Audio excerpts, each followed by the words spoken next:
Halo teman-teman mahasiswa-mahasiswi di program studi Desain Komunikasi Visual Fakultas Bahasa dan Seni Universitas Indraprasta PGRI atau Unindra, khususnya pada lanjutan pertemuan mata kuliah Desain Komunikasi Visual 2. Saya Sehari Amri, saya mengajak teman-teman untuk membantu saya mengembangkan channel ini dengan memberi gagasan kritik melalui kolom komentar ya. Berikan subscribe, like bila kalian suka banget materinya, dan share materi ini ke teman-teman kalian bila kebermanfaatannya diperlukan. Jadi, pertemuan kedua mata kuliah DKV 2 kita mulai. Mari kita bahas.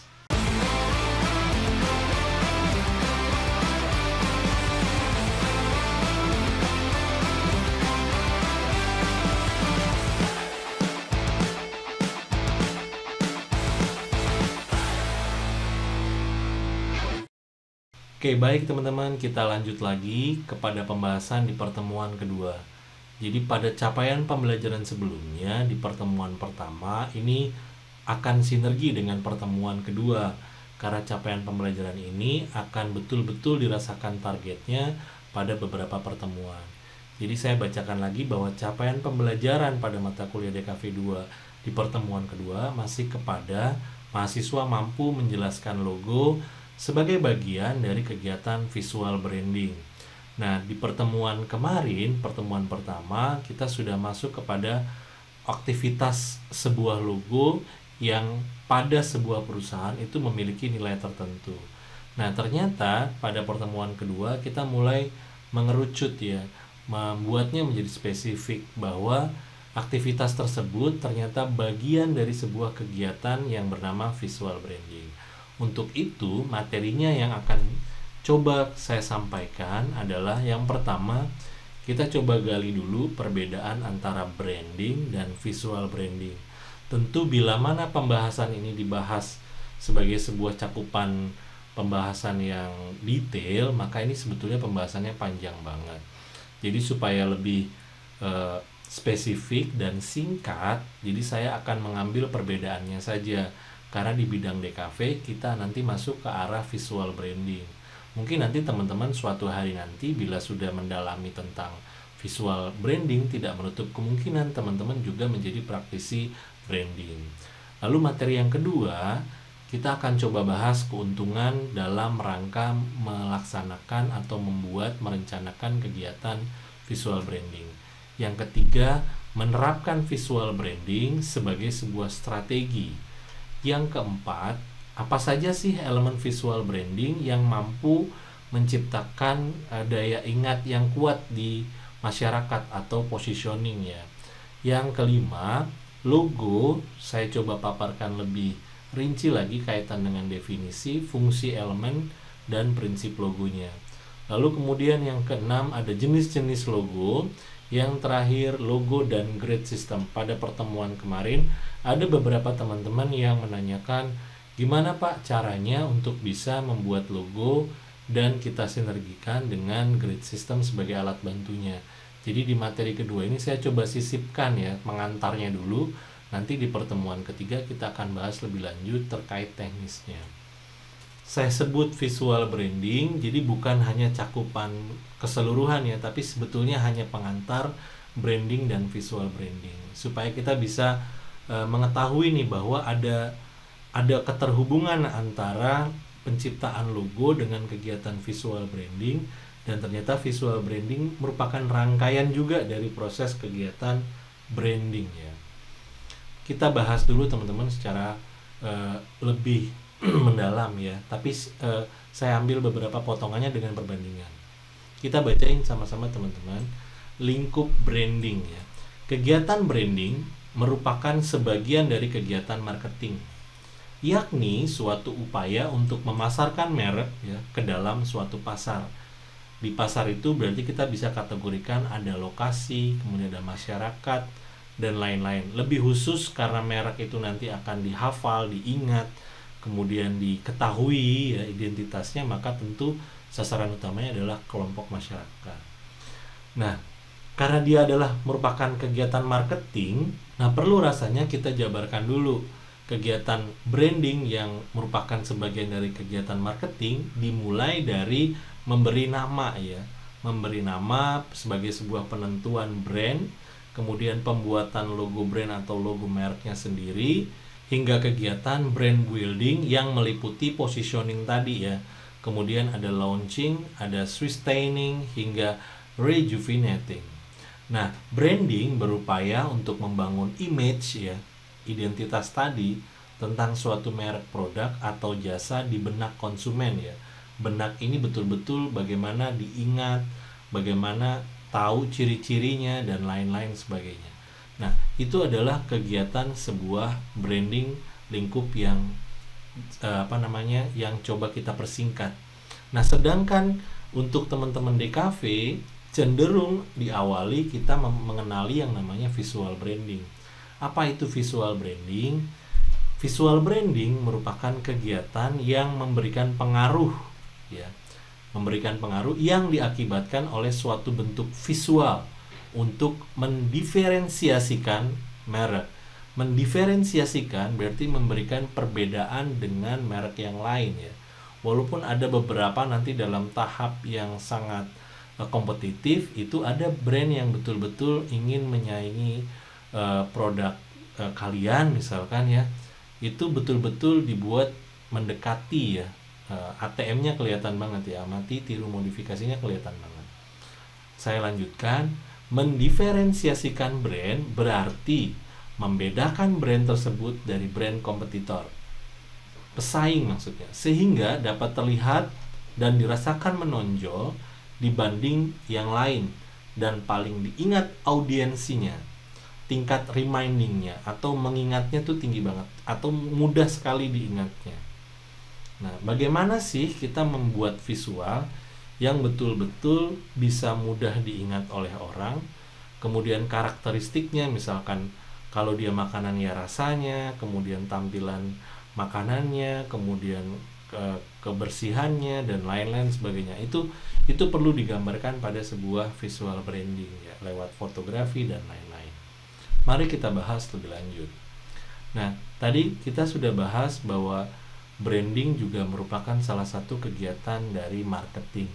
Visual branding adalah merupakan salah satu atau sebagian dari kegiatan branding itu sendiri. Jadi kalau saya coba mengambil satu gambar yang memberikan perbedaan ini, jadi kita bahas dulu. Warna merah ya, ini adalah lingkup dari brand ya, kegiatan brand. Contohnya adalah saya ambil beberapa saja, ada brand voice. Brand voice merupakan kumpulan kata ya, moto, tagline dan lain-lain, kondisi perilaku dan ekspresi yang dimiliki oleh suatu merek. Ini brand voice yang merupakan salah satu kegiatan dalam membangun sebuah brand. Kemudian customer experience ya, merupakan totalitas tanggapan konsumen kognitif ya, afektif dan sensorik dan perilaku selama semua tahapan proses konsumsi, termasuk tahap pra pembelian, konsumsi dan pasca pembelian. Jadi betul konsumen diajak betul-betul bagaimana merasakan brand itu ya, kemudian menggunakan brand itu dari mulai tadi pra pembelian, konsumsi dan pasca pembelian.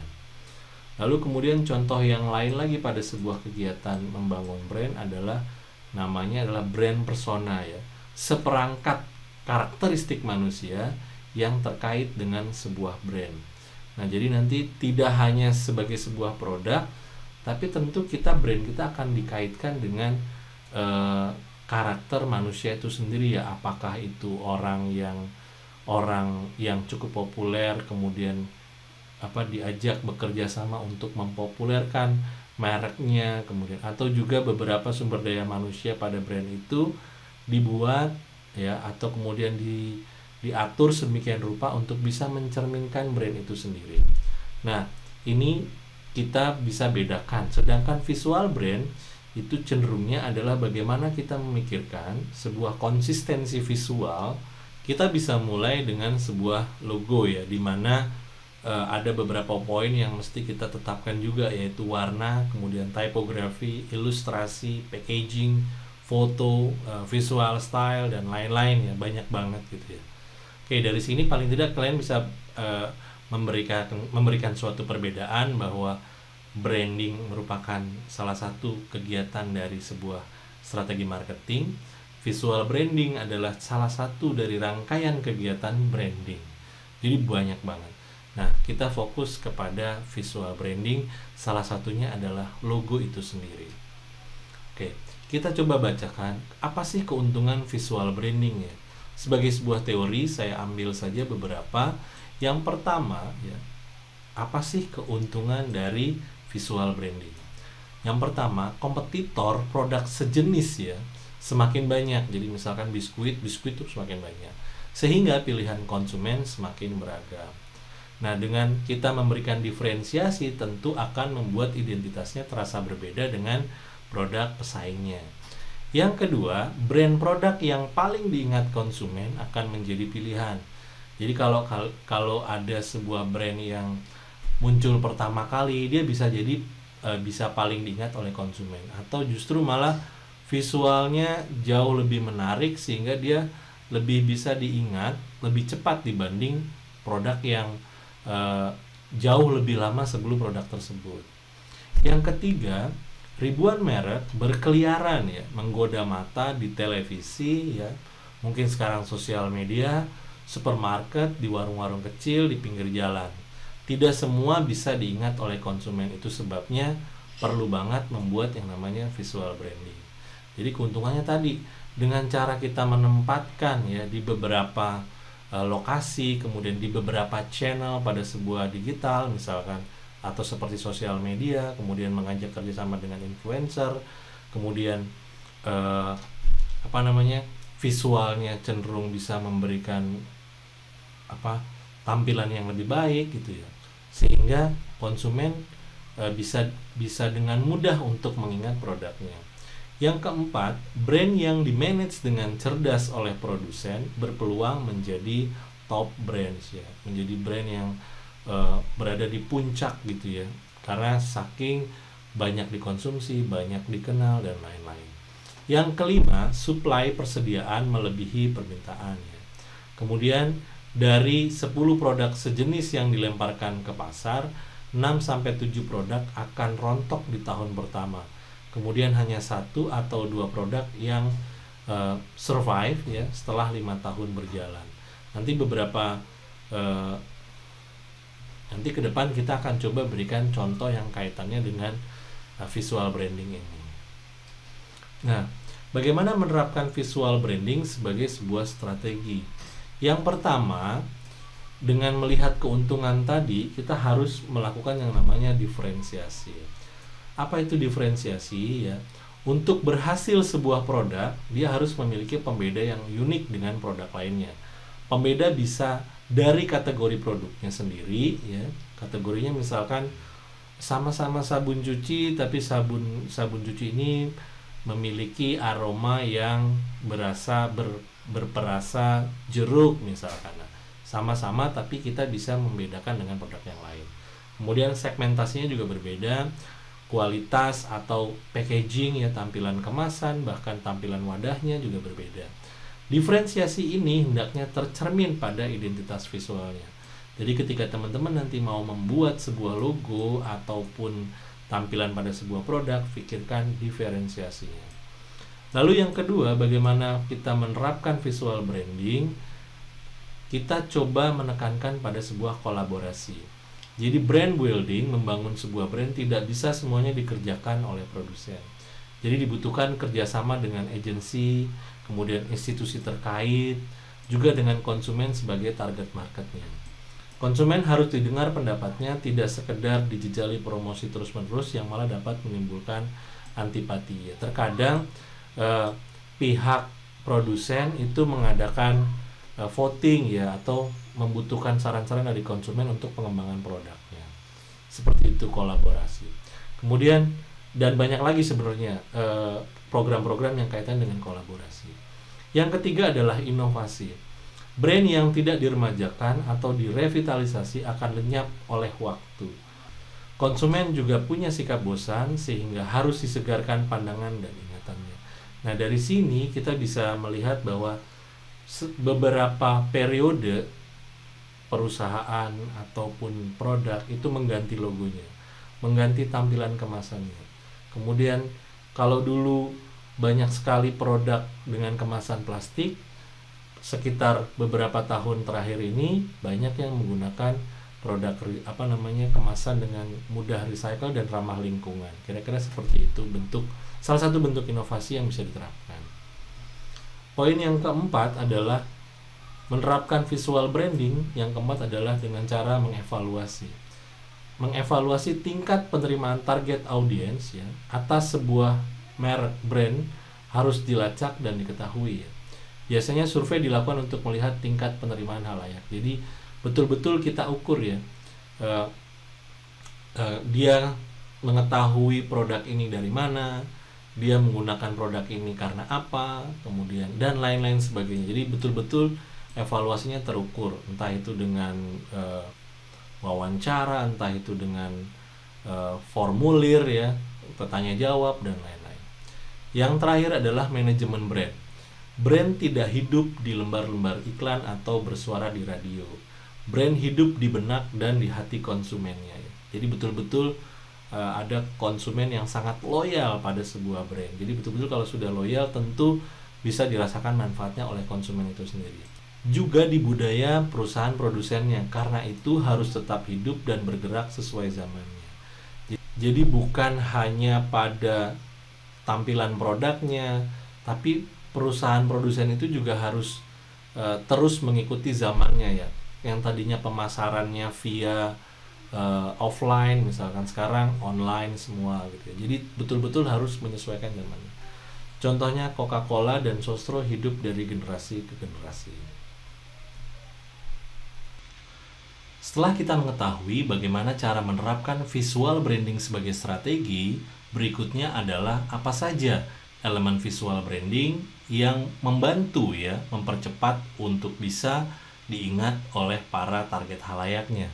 Nah, elemen visual ini diantaranya yang pertama adalah bagaimana kita mengelola brand ini, nama ini menjadi sebuah bentuk visual. Yang kita ketahui sekarang adalah, yang kita bahas sekarang adalah logo. Baik itu bisa berbentuk visual image, teks atau keduanya. Yang kedua, bagaimana kita memberikan warna khas ya, warna corporate color, yang kemudian warna-warna ini dengan penuh konsisten diterapkan pada semua lini visualnya, pada semua lini penerapan medianya. Yang ketiga adalah bagaimana kita mampu untuk memberikan komposisi dari elemen-elemen penyusunnya tadi. Nah, ini ada beberapa contoh yang bisa kita jadikan panduan ya, referensi.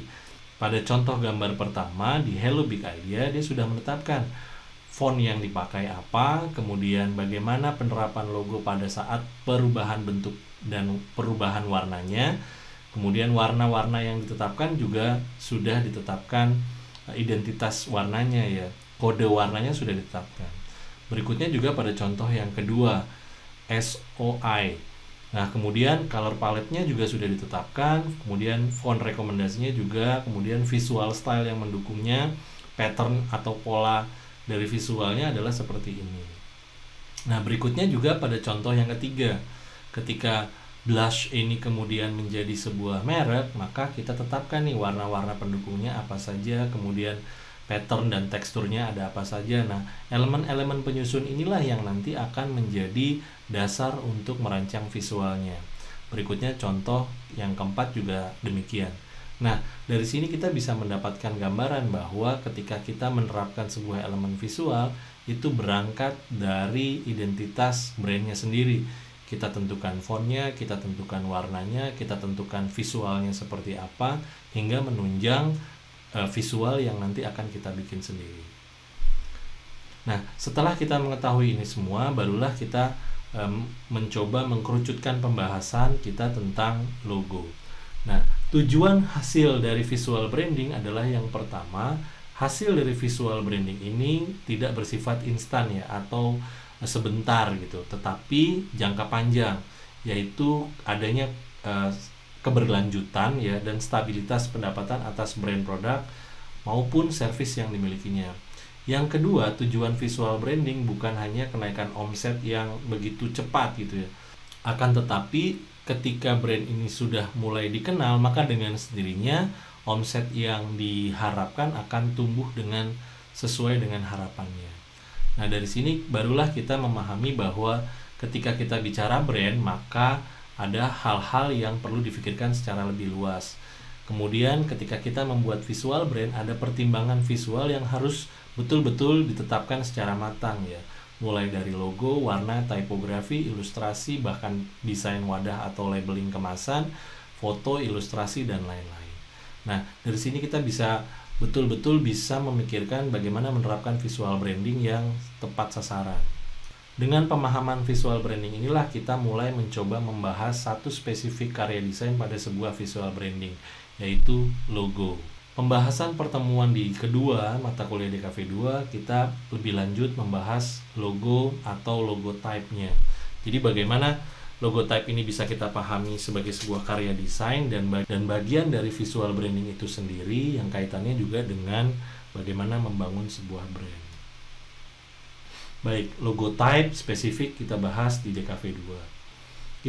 Kita pahami dulu sama-sama kaitannya dengan kenapa penyebutannya istilahnya adalah logotype.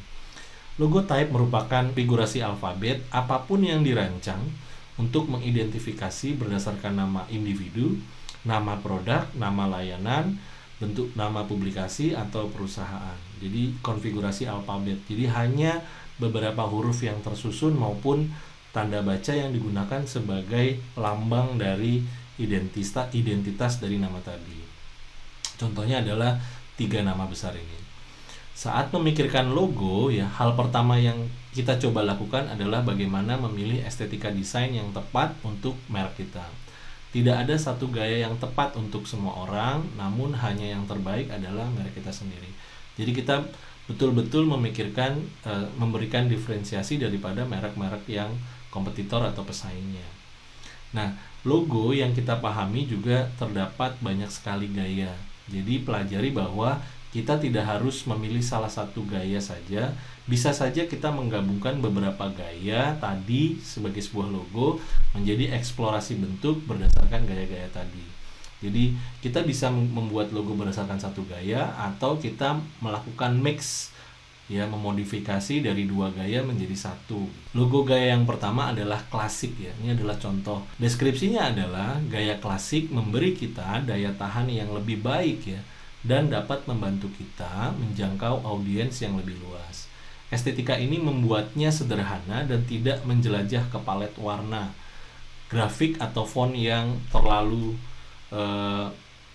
mainstream ya, terlalu berlebihan dan lain-lain. Gaya klasik memberitahu orang-orang bahwa Anda bisa diandalkan dan tampil sebagai sebuah produk atau identitas yang sederhana.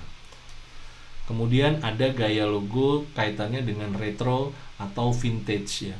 Logo vintage memberitahu pelanggan bahwa sejarah itu penting bagi kita dan apapun yang Anda jual dilakukan dengan tepat ya.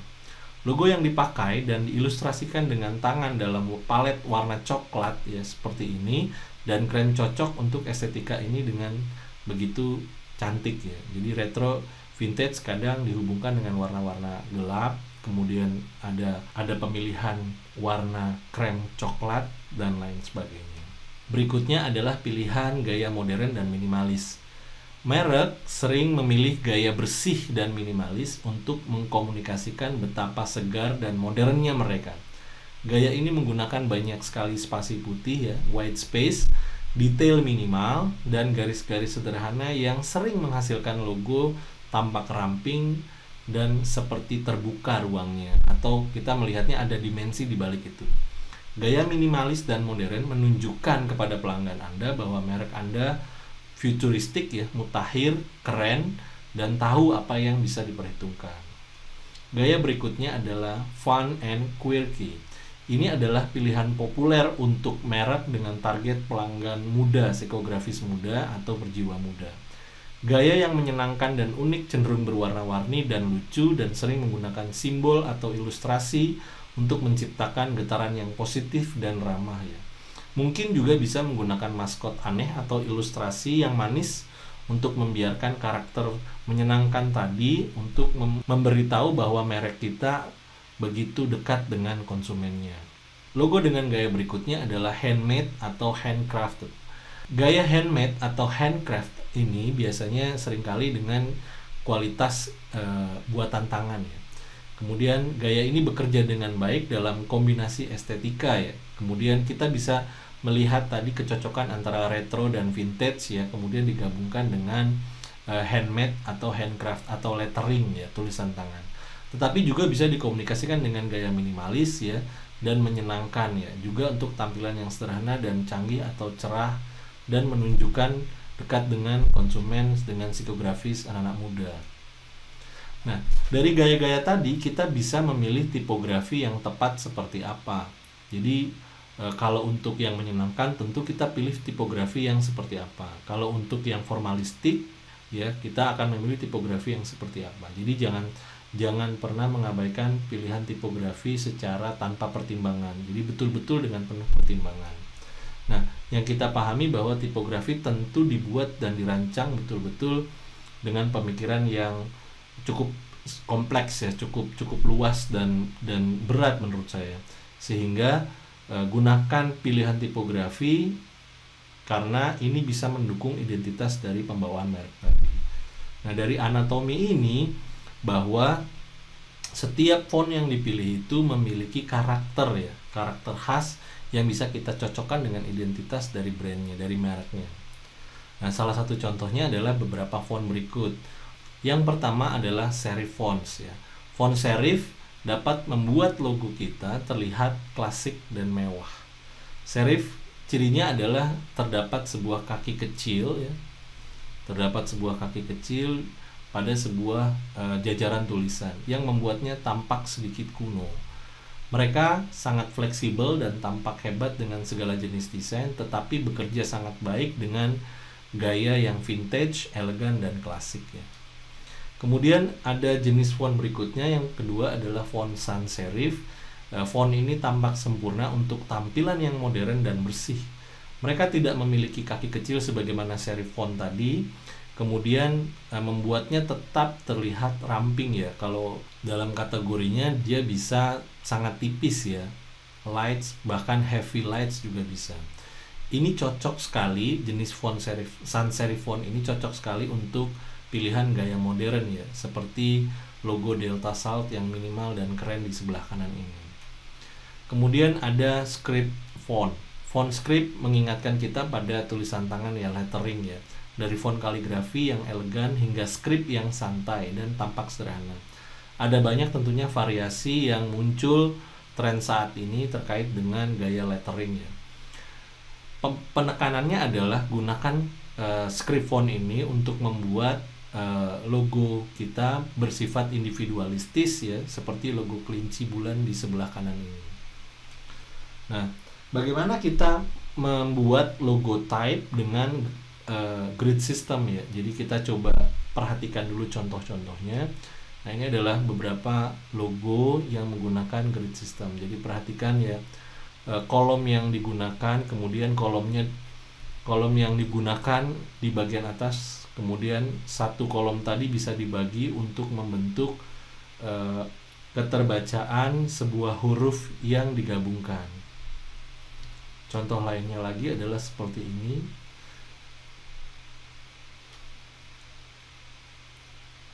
Berikutnya dan ini.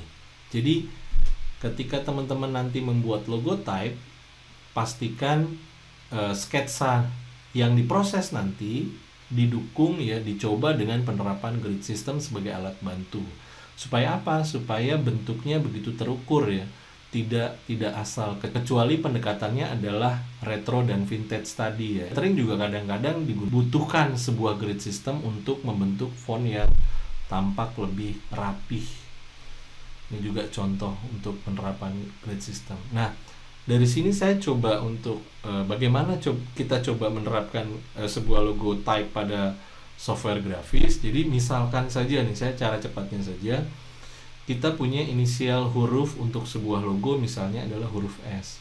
Kemudian ide komposisi penerapannya adalah saya ingin S-nya jatuh ya, untuk membentuk satu bidang keterbacaan yang membuat penasaran orang gitu ya. Dan tentu saya menggunakan grid system dengan dua lingkaran, satu lingkaran kecil di dalam, kemudian lingkaran untuk di bagian luar, kemudian saya berikan line garis sebagai alat bantu.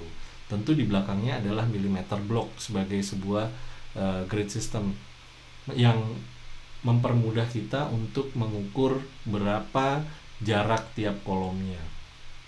Setelah melakukan ini, barulah kita menggunakan di Adobe Illustrator, kita menggunakan Shape Builder Tool ya. Kemudian kita blok, kemudian kita seleksi, lalu kemudian kita arahkan. Ya, tools tadi kita arahkan untuk membentuk huruf S yang ingin kita terapkan pada ide sebelumnya gitu ya. Lalu jadilah seperti ini. Nah, dari proses ini ya teman-teman bisa membentuk beberapa gabungan inisial huruf, entah itu saling berdempetan, dipotong keterbacaannya dan lain sebagainya, tapi tetap mendekatkan pada identitas yang ingin kita arahkan. Nah, teman-teman, dari pemahaman tentang pentingnya branding, kemudian visual branding, dan salah satu bentuk yang harus kita ciptakan dari visual branding adalah logo, maka teman-teman sudah mulai bisa nih di pertemuan berikutnya untuk membentuk sebuah logo type. Baik teman-teman, itu saja yang bisa saya sampaikan pada pertemuan kedua ini. Semoga bermanfaat dan bisa langsung teman-teman coba eksekusi. Walaupun saya belum memberikan contoh-contoh tugas untuk diterapkan oleh teman-teman, paling tidak teman-teman bisa mengeksplorasi dari inisial nama kalian, dari percobaan logo teman-teman kalian, dan lain sebagainya. Itu saja yang bisa saya sampaikan. Mohon maaf apabila ada kesilapan dan kekeliruan atau penyebutan dalam istilah ataupun keterangan informasi dari referensi yang kurang. Silahkan berikan komentar pada channel ini. Semoga saya bisa memperbaiki dan betul-betul menyesuaikan dengan apa yang ingin kalian harapkan. Baik, terima kasih. Tetap jaga kesehatan. Salam.